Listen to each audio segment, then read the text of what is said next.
اجازت دیتا ہے یا حکم کرتا ہے؟ بھائی دنیا میں ایک دوسرے کی مدد کرتے ہیں نہیں کرتے بندے لوگ؟ اور اللہ نے بھی قرآن فرمایا کہ میرے محبوب کی جو ہے مدد کرو، ان کا ادب کرو، ان کی عزت کرو اور ان کا ذکر کرو۔ تو اس کا مطلب یہ نہیں ہے کہ ان کو ہم خدا کی جگہ سمجھ رہے ہیں۔ اللہ کا حکم ہے اور اللہ کی طرف سے ہے، تو جس کو اگر کہیں سے کوئی مدد مل رہی ہے دنیا میں تو وہ یہ نہ سمجھے کہ یہ میری مدد کر رہا ہے، بلکہ اللہ ہی مدد کر رہا ہے، اس نے اس کو ذریعہ بنایا ہے اللہ پاک نے۔ ایسے ہی بہت سے اس بات پہ اعتراض اٹھاتے ہیں کہ بھئی تم جا کر کے قبروں سے مانگتے ہو، اولیاء کرام کے مزارات پہ جو جاتے ہیں تو لوگوں کا یہ گمان ہے کہ بھئی یہ ان سے مانگتے ہیں۔ یہ نہایت ہی جاہلانہ خیال ہے لوگوں کا، جو حقیقت سے ناواقف ہیں، چاہے وہ کسی بھی مذہب کے ہوں، چاہے ایمان والے ہوں، مسلمان ہوں، اور چاہے کوئی بھی ہو۔ جو اس بات کا خیال رکھتا ہے وہ غلط راستے پر ہے۔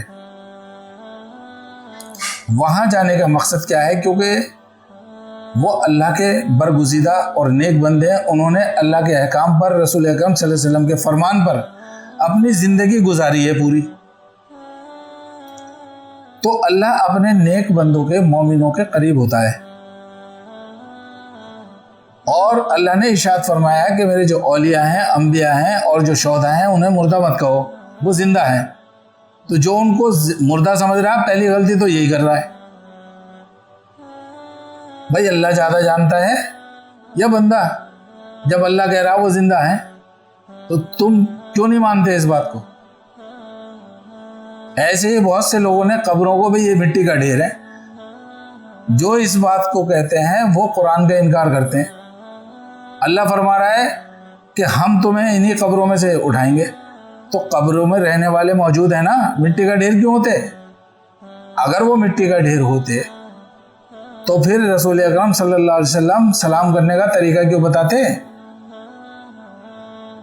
حضور اکرم صلی اللہ علیہ وسلم نے ارشاد فرمایا جب تم قبرستان جایا کرو تو سلام کا طریقہ یہ بتایا، السلام علیکم یا اہل القبور، اے قبر والوں تم پر سلامتی ہو۔ تو قبر میں تو رہنے والے موجود ہیں، آنکھوں پہ بالکل ہی پردے پڑے ہوئے ہیں۔ بس ایک بات ملنی چاہیے مخالفت کی، یہ سب یہ گمراہ کرنے کی باتیں ہیں، اور یہ ساری جو ہے انسانوں کی شکل میں شیطان بولتا ہے۔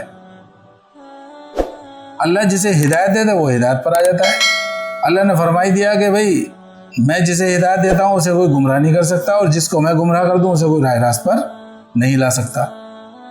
اور یہی اللہ پاک نے اپنے محبوب کے لیے ارشاد فرما دیا کہ بھئی آپ کو ہم نے ڈرانے والا، خوشخبری سنانے والا اور شہادت دینے والا بنا کر کے بھیجا ہے۔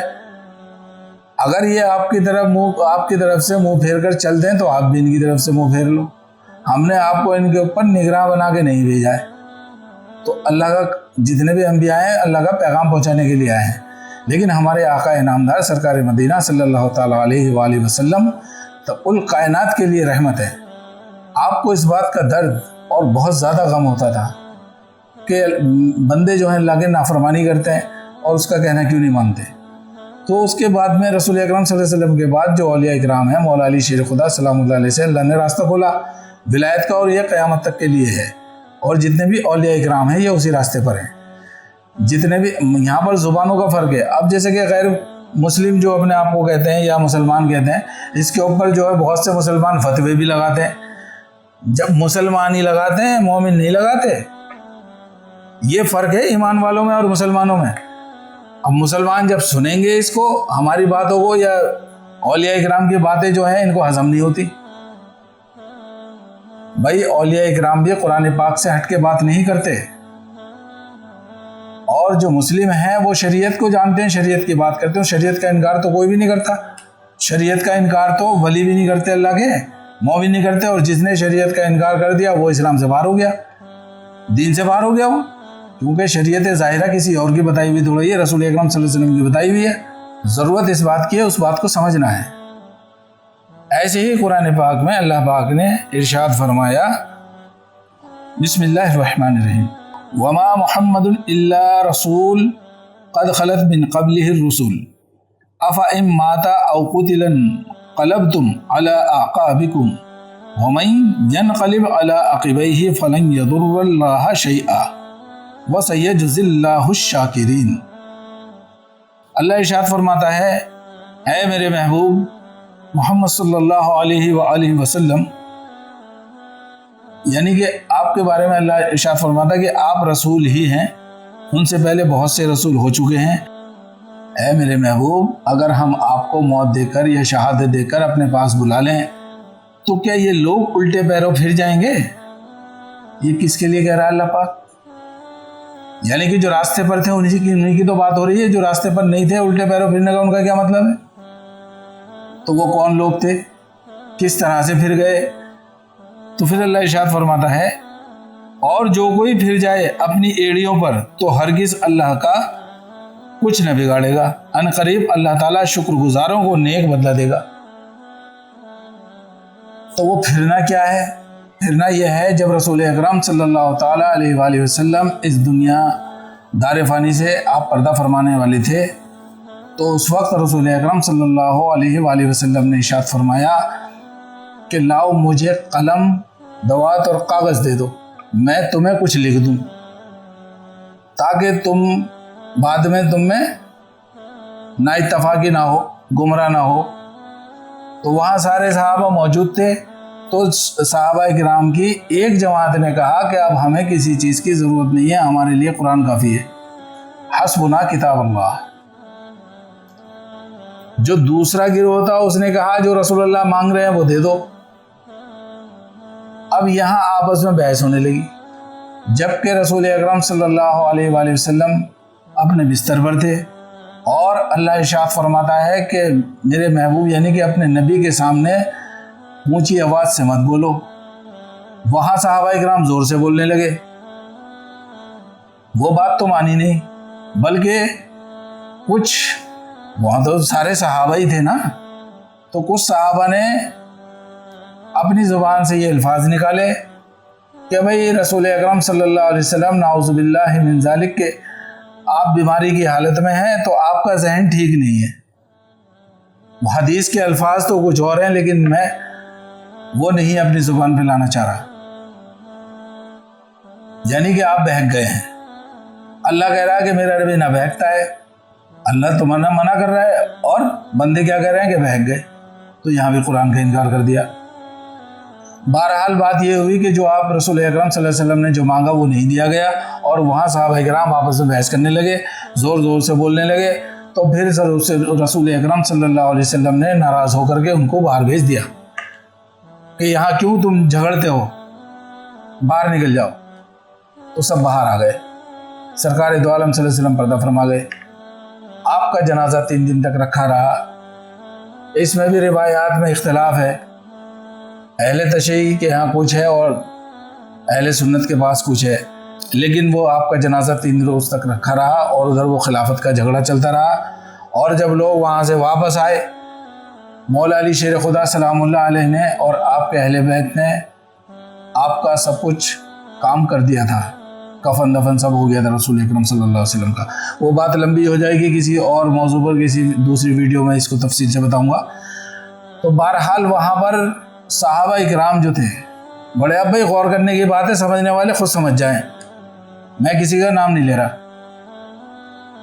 کہا کہ بھئی اگر رسول اللہ صلی اللہ علیہ وسلم پہ اگر تمہارا ایمان تھا، جو وہاں حضور کے غم میں رو رہے تھے، ان سے کہا یہ جو خلافت کا جو معاملہ تھا جب وہاں سے لوٹ کے آ گئے تو وہ کہنے لگے بھئی یہ کیوں رو رہے ہو تم، اگر تمہارا ایمان رسول اللہ پر تھا تو وہ تو نہیں رہے، اور اگر اللہ پر تمہارا ایمان ہے تو اللہ ہے گا، یہ کہا۔ تو اب یہ بتائیے جو جنہوں نے یہ بات کہی وہ تو مسلمان تھے نا، اور کلمہ کیا پڑھتے ہیں ہم آج بھی؟ کلمہ کس کا پڑھتے ہیں؟ کیا پڑھتے ہیں ہم؟ لا الہ الا اللہ محمد الرسول اللہ، اللہ کے سوا کوئی عبادت کے لائق نہیں، اور محمد رسول اللہ، محمد اللہ کے رسول ہیں صلی اللہ علیہ وسلم، رسول ہیں، تھے نہیں۔ وہ کیا کہہ رہے ہیں؟ بھائی اگر تمہارا ایمان رسول اللہ پہ تھا تو وہ تو نہیں رہے محمد، اور اللہ پتہ تو ہے تو کلمہ ادا کر دیا یہیں، ہو گیا نہیں ہو گیا؟ لوٹ گئے پہ الٹے پیروں؟ قرآن کی آیت یہ تھی، اللہ نے کیا ایسے فرما دیا؟ اللہ نے قرآن پاک کے اندر جو بھی آیت نازل فرمائی ہے اس کا مجاز رہا ہے کوئی نہ کوئی، وہ بات تھی۔ اب وہ کون تھے، شان نزول کیا تھا، کن لوگوں کے لیے بات تھی، یہ اللہ جانتا ہے، اللہ کے رسول جانتے ہیں، اور جو اہل دانش ہیں وہ بھی جانتے ہیں۔ تو کہنے کا مطلب یہ ہے کہ بات کو سمجھنے کی ضرورت ہے۔ ایمان کیا چیز ہے؟ اللہ کے رسول نے فرمایا میری امت کا ایک زمانہ جو آخری زمانہ ہے، ایک ایسا آئے گا کہ مسجدیں نمازیوں سے بھری ہوں گی مگر مومن ایک بھی نہیں ہوگا۔ اللہ پاک ہمارے گناہوں کو معاف کرے اور ہمارے عقیدوں کو درست فرمائے، اور قرآن اور حدیث پر عمل کرنے کی توفیق عطا فرمائے، اور اس کے اندر غور و فکر کرنے کی توفیق عطا فرمائے۔ اس میں کسی مسلک کا ذکر نہیں ہے، کسی مذہب کا ذکر نہیں ہے، اور کسی شخصیت کا ذکر نہیں ہے۔ ذکر تو تاریخ اٹھا کے دیکھ لے، جو پڑھنے والا جو زیادہ ہے جانکاری حاصل کرنے کی خواہش رکھتا ہے تو وہ حدیثوں کو پڑھے اور تاریخ اسلام پڑھے، تو اسے سب سامنے آ جائے گی بات۔ اللہ پاک مجھے بھی اور آپ کو بھی صحیح دین پر عمل کرنے کی توفیق عطا فرمائے، اور ہمارے عقیدوں کو صحیح کرنے کی توفیق عطا فرمائے، اور اہل بیت سے محبت کرنے والا بنائے۔ اگر جس کے دل میں اہل بیت کی محبت ہے وہی کامیاب ہے، وگرنہ کتنے حج کرے، کتنی نمازیں پڑھے، کتنی روزے رکھے، کتنی صدقات خیرات زکوٰۃ کرے، کوئی فائدہ نہیں ہے، سب بیکار ہے۔ وآخر دعوانا ان الحمد للہ رب العالمین۔ السلام علیکم ورحمۃ اللہ وبرکاتہ۔ میرے کہنے سننے میں اگر کوئی غلطی ہوئی ہو یا کسی کے دل آزاری ہوئی ہو، میں اس کے لیے معافی کا طلبگار ہوں، اللہ سے بھی معافی چاہتا ہوں، لیکن میں نے جو ہے وہ حق بیان کیا ہے۔ اللہ تعالیٰ بھائی مجھے بھی معاف کرے اور آپ لوگوں سے بھی، اور اگر کوئی بات میری غلط کسی کو لگی ہے تو وہ میری اصلاح بھی کرے۔ السلام علیکم ورحمۃ اللہ وبرکاتہ۔